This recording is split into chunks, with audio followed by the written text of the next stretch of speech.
जम्मू कश्मीर में खजाने का मिला ऐसा भंडार जिससे बदल जाएगी देश की तकदीर। जाने सब कुछ। आखिर ये लिथियम है क्या? लिथियम का भंडार मिलने से क्या होगा? क्या लिथियम भंडार मिलने से बैटरियों की कीमत पर असर पड़ेगा?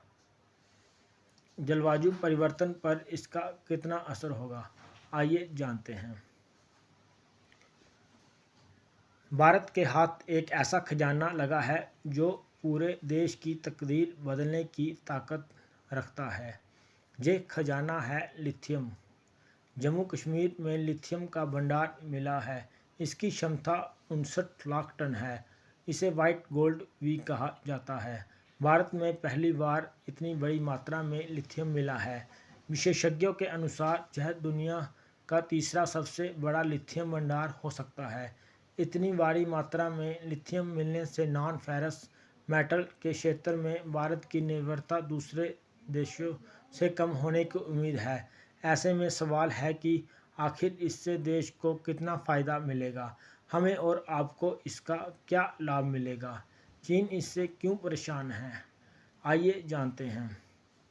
भारतीय भूवैज्ञानिक सर्वेक्षण जीएसआई के विशेषज्ञ 3 साल से जम्मू कश्मीर के रियासी जिले के सलाल कोटली गांव में सर्वे कर रहे थे। इस दौरान जहां 6 हेक्टेयर ज़मीन में सबसे हल्के खनिज लिथियम का 59 लाख टन भंडार पाया गया। आधिकारिक सूत्रों ने बताया कि लिथियम खनिज भंडार का घनत्व भी बहुत अधिक है, यानी जिस क्षेत्र में यह खनिज पाया गया है उसमें लिथियम को ज़्यादा मात्रा में निकाला जा सकेगा। लिथियम की मौजूदगी की पुष्टि होने के बाद अब संभावना जताई जा रही है कि जिला मुख्यालय से 20 किलोमीटर की दूरी पर बसे सलाल गांव के पहाड़ियों में कई प्रकार के अन्य महत्वपूर्ण खनिज पदार्थ भी हो सकते हैं। कश्मीर के खनन सचिव अमित शर्मा ने बताया कि सामान्य लिथियम 220 पार्ट्स पर मिलियन ppm ग्रेड पर मिलता है, लेकिन माता वैष्णो देवी तीर्थ की पहाड़ियों के नीचे मिला लिथियम 500 ppm से ज़्यादा ग्रेड का है। आखिर ये लिथियम है क्या? लिथियम एक तरह का रेयर एलिमेंट है। इसका इस्तेमाल मोबाइल, लैपटॉप, इलेक्ट्रिकल व्हीकल समेत दूसरे चार्जेबल बैटरियों को बनाने में किया जाता है। लिथियम एक नरम और चांदी जैसा सफ़ेद धातु होता है। लिथियम का प्रयोग कई उत्पादों में किया जाता है और इसका भंडार मिलना भारत के लिए बड़ी क्रांति साबित हो सकती है। लिथियम का इस्तेमाल थर्मोन्यूक्लियर रिएक्शन में भी किया जाता है। लिथियम का इस्तेमाल एल्युमिनियम और मैग्नीशियम के साथ मिश्र धातु बनाने के साथ ही मिश्र धातुओं की क्षमता बढ़ाने में भी किया जाता है। मैग्नीशियम लिथियम मिश्र धातु का इस्तेमाल कवच बनाने के लिए भी किया जाता है। एल्युमिनियम लिथियम मिश्र धातु का इस्तेमाल साइकिलों के फ्रेम, एयरक्राफ्ट और हाई स्पीड ट्रेनों में भी किया जाता है। मूड स्विंग और बाइपोलर डिसऑर्डर जैसे बीमारियों के इलाज में भी लिथियम का इस्तेमाल किया जाता है। लिथियम का भंडार मिलने से क्या होगा? फिलहाल भारत 96% लिथियम का आयात चीन, अमेरिका, ऑस्ट्रेलिया, चिली, चीन, अर्जेंटीना और बोलिविया से करता है। इतने बड़े पैमाने पर लिथियम के निर्यात से भारत की काफ़ी विदेशी मुद्रा खर्च होती है। लिथियम भंडार भारत में मिलने से भारत की विदेशी मुद्रा खर्च होने से तो बचेगी ही, साथ ही भारत लिथियम का निर्यात का अपना राजस्व भी बढ़ा सकेगा। लिथियम का सबसे बड़ा भंडार चिली में 93 लाख टन का है, ऑस्ट्रेलिया में 63 लाख टन, अर्जेंटीना में 27 लाख टन और चीन में 20 लाख टन लिथियम उत्पाद किया जाता है।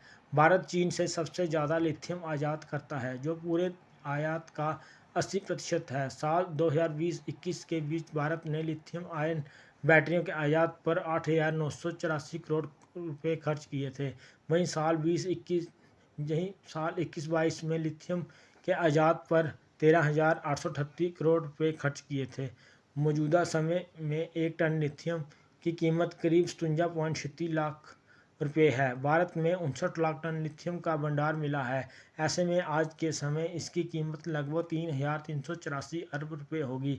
बता दें कि कमोडिटी मार्केट पर हर दिन मेटल की कीमत तय करता है। लिथियम का भंडार मिलने से देश में बड़े पैमाने पर इलेक्ट्रिकल व्हीकल, एनर्जी बैटरी बनाने वाली विदेशी कंपनियां भी आएंगी। इससे देश में ही रोजगार सृजन होगा। कुछ और सवालों के जवाब भी जान लीजिए। क्या लिथियम भंडार मिलने से बैटरियों की कीमत पर असर पड़ेगा? एनर्जी सेक्टर की जानकारी रखने वाले प्रो मनोज शुक्ला कहते हैं, अगर भारत अपने भंडार से ज़रूरत के मुताबिक लिथियम का उत्पादन कर लेता है तो जाहिर है कि बैटरियों के दाम कम होंगे। साथ ही इलेक्ट्रिकल वाहनों के दामों में भी कमी आ सकती है। जलवायु परिवर्तन पर इसका कितना असर होगा? प्रो शुक्ला के अनुसार जलवायु परिवर्तन को देखते हुए ही पूरी दुनिया में प्रदूषण कम करने की दिशा में काम हो रहा है। इसके चलते इलेक्ट्रिकल वाहनों की मांग तेजी से बढ़ रही है। भारत में भी इस पर जोर दिया जा रहा है। इलेक्ट्रिकल वाहनों में लिथियम आयन बैटरियों का ही इस्तेमाल किया जाता है। ऐसे में पूरी दुनिया को लिथियम बैटरियों से बड़ी उम्मीद है। अगर भारत ज़रूरत के जितना लिथियम उत्पाद कर लेता है और दूसरे देशों में निर्यात करने लगे तो पूरी दुनिया में बढ़ रहा प्रदूषण और जलवायु परिवर्तन को काबू किया जा सकता है।